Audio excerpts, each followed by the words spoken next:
Hi guys, let's discuss current affairs. In today's first question, we focus on the new Prime Minister of Sri Lanka, and that, ladies and gentlemen, would be Harini Amarsurya. Harini is the third woman Prime Minister of Sri Lanka. The first woman Prime Minister was Sirimavo Bandaranaike. Sirimavo Bandaranaike.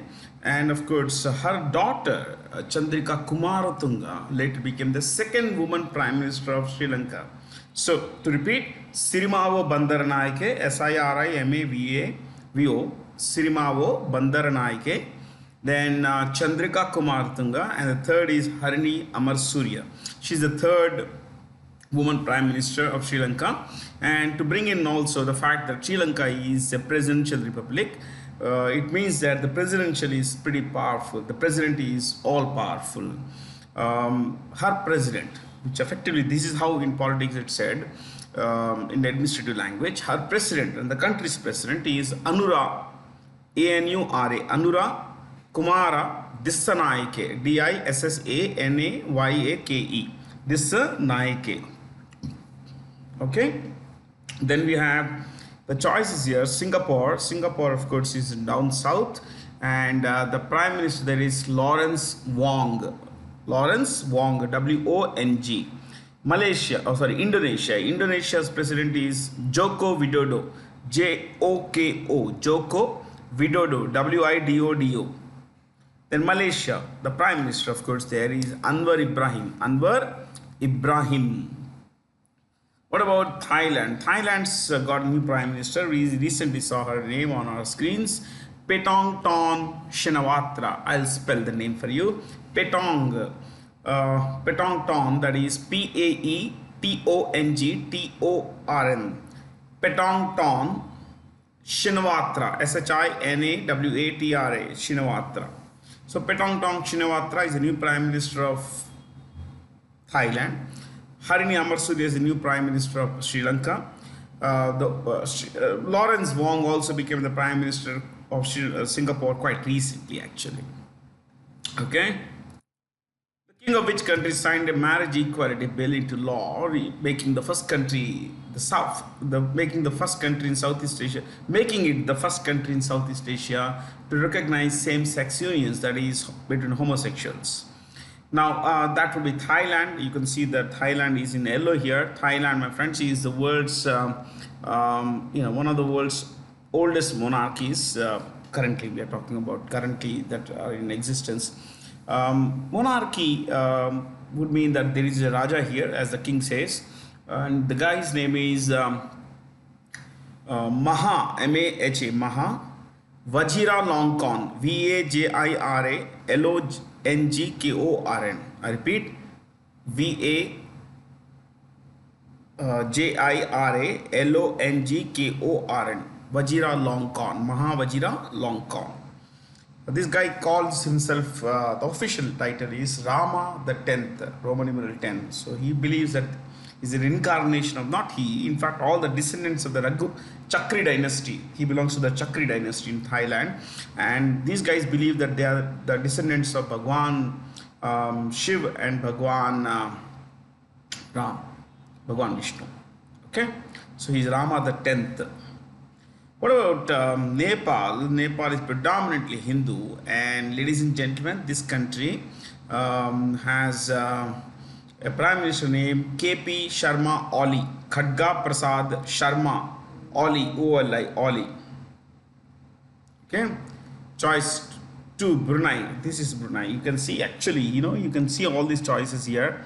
Of course, Nepal you can't see in this map, but you can see this island. You can see where the cursor is. This is called Borneo, B-O-R-N-E-O, Borneo. Okay, the southern part is the same color as the rest of Indonesia is. So this is Indonesia here, and in the north, in the east, you have this color called color green, which is the same color as peninsular Malaysia. So that's all Malaysia there. Okay? Now, what you need to know, one more thing here is, another thing here is that within the Malaysian portion, there is a small place here, this country here, Brunei, B-R-U-N-E-I. Brunei is the country that Prime Minister Narendra Modi recently visited, and you should know that Brunei does not see well, eye to eye with China. So, China's enemy is our enemy, and China's enemy is our friend. I'm sorry, China's enemy is our friend. So, an enemy's enemy is always a friend. Brunei is monarchy, an absolute monarchy, and you would find a guy who runs the show. His name is Hassanal Wadullah Bolkiah. Let me say Hassanal, Hassanal, Hassanal, Hassanal Bolkiah, Bolkiah, Bolkiah, Hassanal Bolkiah. His full name is Muda Hassanal Wadullah Bolkiah. Of course, these are 4 words in the name. The name is very long with all the titles. Timor-Leste. This is Timor-Leste. You see this here at the bottom. This island you see, this entire island is called Timor or Timor, Timor. The eastern part is the country of Timor-Leste or East Timor. East Timor. Okay. Now this country was ruled by Portugal for a long time, from the beginning of the 18th century till 1975. It was ruled by Portugal. In 75, after the Portuguese left, the Indonesians from neighboring areas, they swarmed into this. They attacked East Timor and occupied it. So between 75 and 99, for 24 years, Timor-Leste or East Timor became a part of Indonesia. Got it? But the locals fought against Indonesian rule, just like they fought against the Portuguese rule. So finally Indonesia had to give up, and in 1999 East Timor or Timor-Leste became an independent country. Okay, so between the 18th century till 1975 ruled by Portugal, between 75 and 99 it was ruled by Indonesia. The president here is the leader here is a guy called Jose. Let me spell Jose. I'm so sorry. Jose. Jose. It's a Spanish, Portuguese Spanish. Always remember, they use H in place of a J. When they write J, it's pronounced with Ha, basically. Okay. So Jose, Jose, Jose Ramos, Ramos, Ramos Horta, Horta. I'm so sorry. Horta. Jose Ramos Horta, Horta. Okay. So you have all these choices here, wonderful countries to learn about. I have, what's the capital of East Timor? Dili, Dili. You can say Dili also. Yeah, this is Laos. In brown here, you see Laos here. It's a single party communist state like Vietnam, China. These 3, Laos, Vietnam, China are the single party communist state. So at the very top you have North Korea. That's also a single party communist state. And Laos's president is a guy called Thongloun Sisulut. Don't worry, relax today. Okay, too much stuff here writing. Global ratings agency Standard & Poor's has upheld its forecast for India's economic growth at 6.8%. It had in the beginning said India is likely to grow. Indian economy is likely to add an additional 6.8 GDP, gross domestic product, over what it had produced in the previous financial year. So they say that it's pretty much the same that we had told in the beginning, actually, beginning of the financial year. So they retained this actually. Yeah. But look, all forecasts are subject to a lot of conditions. Like, for example, conditions like, do they, you look at the local work and local conditions, economic conditions, political stability within the country, within province, and of course internationally, then regionally also. Then you look at weather conditions, basically. Then about international politics, you look at the situation in Ukraine, the situation in West Asia. So pretty volatile places, isn't it? So a lot of conditions go here and there to to make this come true, or go beyond this, or go below this. Yeah. With which nation did India collaborate to set up the first ever national security semiconductor fabrication plant? Semiconductors are chips, microprocessors. Fabrication is basically building them, basically. Okay. It's they are very tiny structures on this. In fact, if you look at a guy called Gordon Moore, Moore, Gordon Moore. He's a co-founder of. He was one of the co-founders of Intel Corporation, and you should know that Gordon Moore suggested a certain law. It's called Moore's law. The number of transistors on a chip would double every 18 months. In fact, it's working faster now. So double every 18 months. Today we have the most advanced chips that are powering artificial intelligence networks. So India and the US are setting this up, and as of today, the place, I think most likely it will be somewhere in Gujarat or Assam, because that's where plenty of water is available. There are rivers. We may wonder, where is Gujarat water and everything. We are talking of local water resources. Okay. Taiwan is a global leader in chip manufacturing. They have this company called Taiwan Semiconductor Manufacturing Company. TSMC is one of the world's largest, in fact, the world's largest contract manufacturer of chips, basically. Yeah, it's a huge company, my friends. Vietnam, like I mentioned, Laos and China and North Korea, is a single party communist state. The 9th annual meeting of the Board of Governors of the Asian Infrastructure Investment Bank was held in, of course, the answers here, Samarkand, Uzbekistan. Samarkand is not the capital of Uzbekistan, but Uzbekistan is in Central Asia. It is one Central Asian country that has borders with all the other countries. Like, you have, all the other 4 countries like Kazakhstan, Kazakhstan on the north. On its east is Kyrgyzstan, southeast is Tajikistan, and southwest is Turkmenistan. So it has borders with all these countries. And you should know that Asian Infrastructure Investment Bank is headquartered in what is this place? Beijing, capital of China, Beijing. And the president or the chairperson, basically, of the Asian Infrastructure Investment Bank is a Chinese guy called Jin Liqun. Jin, J-I-N, Jin Liqun, L-I-Q-U-N. I repeat, J-I-N, Jin Liqun, L-I-Q-U-N, Liqun, Jin Liqun. Okay. So I think the plug has come off. Okay.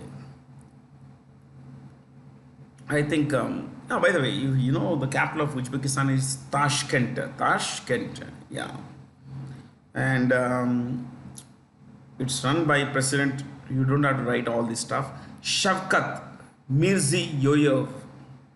Okay. Team Europe has claimed the 5th title victory, beating Team World in the Laver Cup 2024. Laver Cup is associated with tennis. Now, the thing here about Laver Cup is that it is always played between Team Europe and the rest of the world. The best players. It's not by ranking, but people are chosen by chosen through invitation. And Team Europe had won this year, and this was. What is this? This year it was held in Berlin, which is the capital of Germany. Yeah. And it's called Laver Cup because it's named after the former world number 1 and 2-time Grand Slam champion. Grand Slam is having won all the 4 Grand Slam events in a year. Starting with the Australian Open, French Open, Wimbledon, and ending with the US Open. All 4, this guy had won twice, I think in 62 and 69, I guess. And the guy's name is Rod Laver, R-O-D, Rod Laver, from Australia. Rod Laver. Who's the new Miss Universe 2024? Well, Riya Singh. And look at the choices there. Pranjal Priya and Chavi Virg. These 2 finished first runners-up and second runner-up. First runner-up and second runner-up respectively. So Pranjal Priya was the first runner-up, and coming to Chavi Virg, she was the second runner-up. So there's hardly anything for me to discuss here. Which hospitality chain has agreed to acquire the American budget hotel chain brands, Motel 6 and Studio 6 for a little over $500 million. This is the parent company of Oyo, and as you know, Oyo is was started by owned by Ritesh Agarwal. Ritesh Agarwal is the CEO of Oyo Rooms. Okay. Now I want you to know something here. The word motel. Motels basically are hotels on the motorway in America. So motorway hotel is motel. Okay, that's how the name comes. Motorway plus hotel is motorway in a motel. Okay. The choices here. Look at choice B. Make my trip. It was started by an Ahmedabad guy called Deep Kalra. Kalra. Deep Kalra. KVS Money, and he's a new managing director and CEO of Federal Bank. He is going to succeed. Who's Shyam Srinivasan? Shyam Srinivasan is going to, come down. He's going to leave the office of the CEO pretty soon, and Manian will succeed him. Coming to the choices here, CSB Bank. Well, the CEO is a guy called what's his name here? Pralay Mondal. Pralay, Pralay. Pralay Mondal, Mondl. Pranay Mondal. IDFC First Bank is V. Vaidyanathan. And RBL Bank, R. Subramanya Kumar. R. Subramanya Kumar. With which nation's food regulatory body did the Food Safety and Standards Authority of India, FSSAI, in fact, on all food packets in India, food items, you would find this, FSSAI, which is Food Safety and Standards Authority of India Limited, it has signed an MOU in the field of food safety. And ladies and gentlemen, what FSSAI does is it regulates the manufacture, storage, distribution, sale, import of food articles. It also sets down all these standard safety conditions that all food outlets and food manufacturing units have to follow. Now, as far as FSSAI is concerned, it directly comes under the Ministry of Health and Family Welfare. The Ministry of Health and Family Welfare. Which film is India's official entry for the Best International Feature Film for the Oscars 2025? Well, the answer is Lapata Ladies. And ladies and gentlemen, this is directed by Kiran Rao. R-A-O, Rao. Which city hosted the 10th annual World Free Zones Organization Congress? No, I'll tell you. So what is a free zone? It's kind of a duty-free zone, basically. So you could buy, sell goods, export, import goods without paying any tax. So it's a tax-free zone. Essentially a duty-free zone or a tax-free zone. So this city, what city? Dubai hosted. In fact, the head office of World FZO Congress is in the UAE, United Arab Emirates.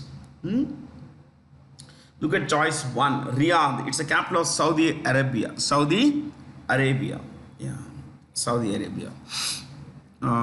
Choice as well. Paris is home to. It's home to a lot of organizations. UNESCO is one.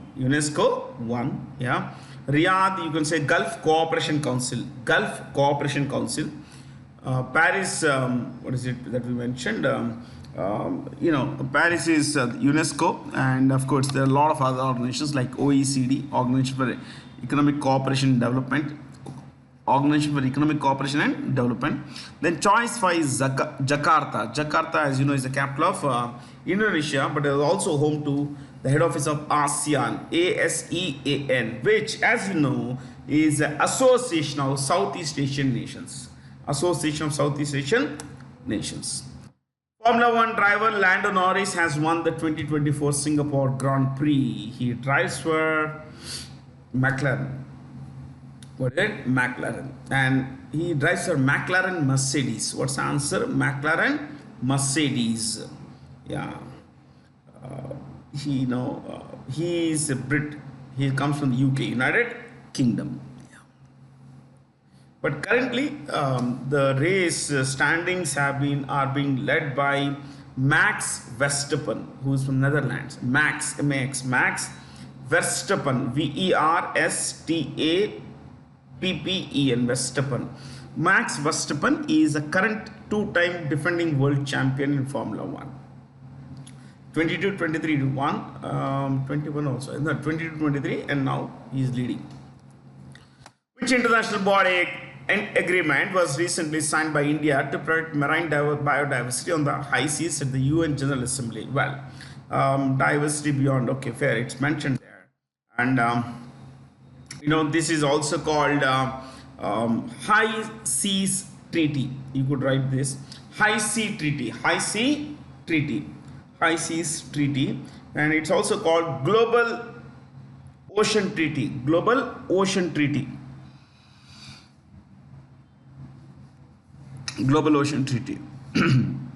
So, see, there is biodiversity, which is beyond the exclusive economic zone, which is 200 kilometers nautical miles from the coast, actually, which is 1 nautical mile is 1.8 kilometers, I think. Yeah, 1.8 kilometers, which effectively means 1.8 into 2, 360 kilometers is, is, when I say 2, it's 200 nautical miles. So we're standing on the coast. For another 360 kilometers, it would be India. That would be the exclusive economic zone of India. Not exactly India, but exclusive economic zone of India. All the marine resources inside would be our reserve. Beyond that, these are called international waters or high seas, international water or global ocean treaty. So it's actually, see, when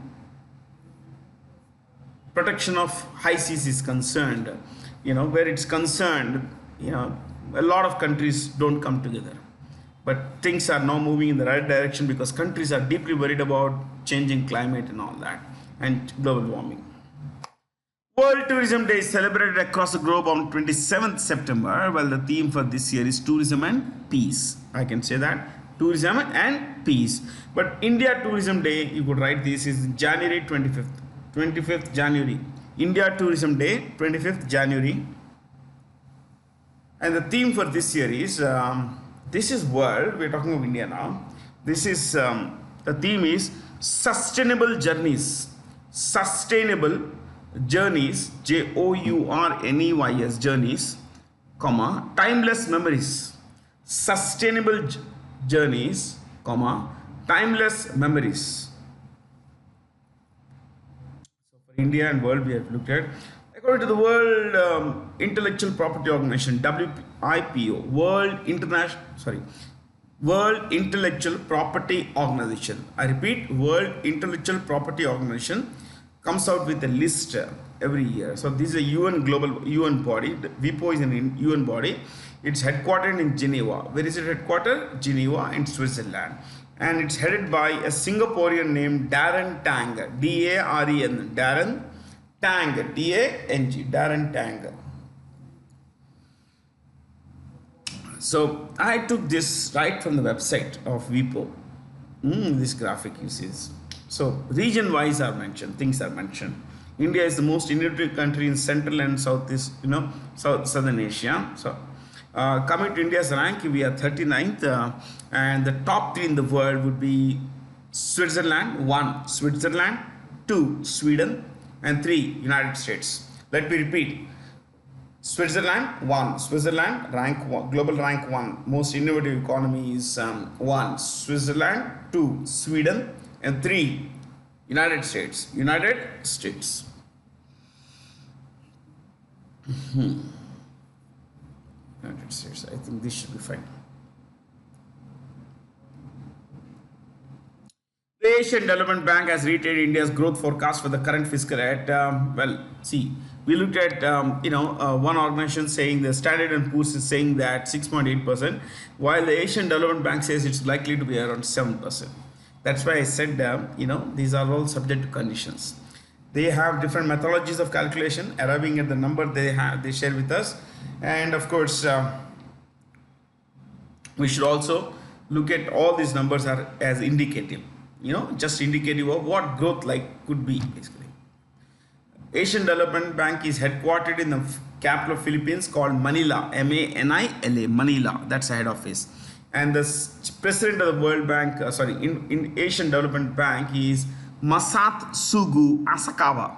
Masatsugu, Masatsugu, Masatsugu Asakawa, Asakawa. He's from Japan. Which state has launched the Knowledge, Wellbeing and Innovation City to attract global talent and foster entrepreneurship? Karnataka. This is coming up near, what is this place? Bengaluru. It's coming up near Bengaluru. Just going past this. Identify the two new high-performance computing systems recently inaugurated at the IITM Pune and NCM RWF Noida for weather and climate research. The names are mentioned there. Computer systems, supercomputers, they are mentioned there. But what is IITM? Indian Institute of Tropical Meteorology. Indian Institute of Tropical Meteorology. OLOGY, meteorology. And the second one is the National Center for Medium Range Weather Forecasting. The National Center for Medium Range Weather Forecasting. It's in Noida, New Delhi. Which state has topped the Food Safety and Standards Authority of India State Food Safety Index 2024 for the second consecutive year? Kerala. Kerala is, I had just been there last week and impeccable.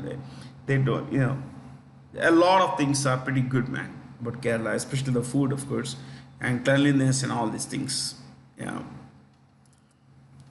Who won the 2024 IBSF World 6 Red Snooker Championship? This is won by Kamal Chawla. Not much to discuss here, except do you know where is Ulaanbaatar? And I'm sure you would know this. Ulaanbaatar is the capital of Mongolia. What is it? Mongolia. And Kamal Chawla defeated a certain guy called Iqbal of Pakistan. With which institute the DRDO, which is the Defense Research and Development Organization, signed a memorandum of understanding to develop lightweight bulletproof jackets. And ladies and gentlemen, the answer is IIT Delhi. What is the full form of DRDO? We mentioned Defense Research and Development Organization. And it's headed by Chairman Dr. Samir Kamath, K-A-M-A-T, Samir Kamath.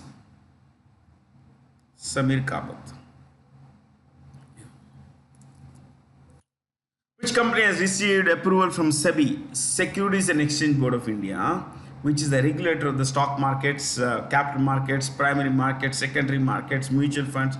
Though mutual funds are generally run by a voluntary body, but it's SEBI that controls the entire show. Which company has received approval from SEBI for its 25,000 crore IPO? IPO is initial public offering. Said to be the largest in India's history. Well, Hyundai India. IPO is initial public offering. There is when the company issues shares for the first time. It collects capital from hundreds of people, thousands of people, lakhs of people and all that. So n number of people. But this company Hyundai is coming up with a 25,000 crore IPO. Ladies and gentlemen, all you need to know is that the previous record-breaking IPO size was LIC, Life Insurance Corporation of India, about 21,000 crore. Now, as far as the choices are concerned, we'll just pick one. Okay, I want to pick Hyundai company.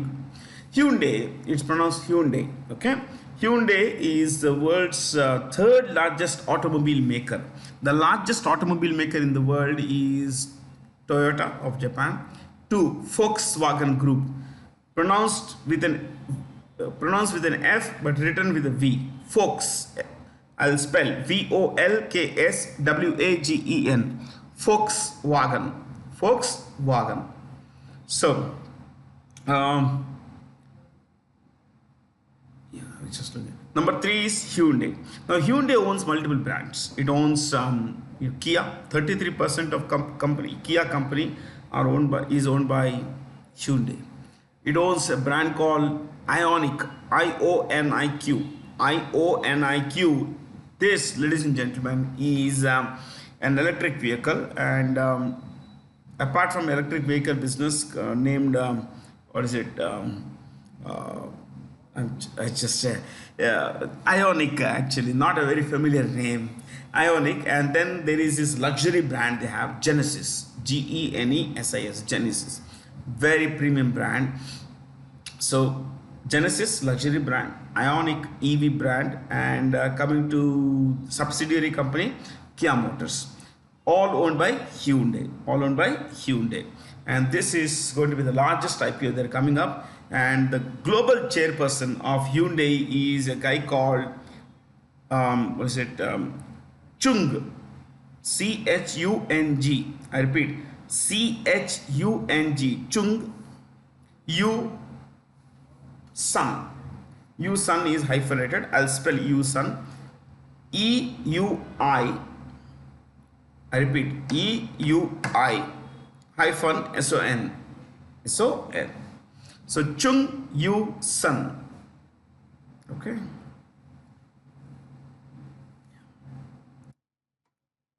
That's about it. That's all from me, Bharat C. Jain. A lot of fun. Stay curious. Thank you for being here.